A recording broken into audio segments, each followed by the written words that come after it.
বন্ধুসকল এইখন কি কচুৰ পাত চিনি পাইছেনে? এইখন হৈছে নীল কচুৰ পাত। এয়া মানে কণ কণকৈ বৰষুণ পৰি আছে, সেইকাৰণে মূৰৰ ওপৰত লৈছোঁ। তাৰে পিছত এইখন এনেকৈ আজি লৈ দেখুওৱাৰ কাৰণ হ'ল এটা, ইয়াৰ লগত আমাৰ শৈশৱ জড়িত হৈ আছে। সেইকাৰণে বোলো আজি আপোনালোকক এনেকৈ এটা ভিডিঅ' বনাই দেখাওঁ। সেয়েহে এই কচু পাতটো মানে কাটি আনিলোঁ। এনেকৈ আমি আগতে সৰুতে LP স্কুলত যেতিয়া পঢ়ি আছিলোঁ,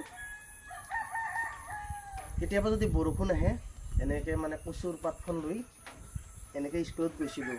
কিতাপখিনি এনেকৈ ধৰি কচুৰ পাতখন লৈ আৰু স্কুলত যাব লগা হৈছিল। তেতিয়া মানুহৰ ঘৰত ছাতা এইবিলাক নাছিলে, প্ৰায় মানে মানুহবিলাকৰ ঘৰত নাছিলে।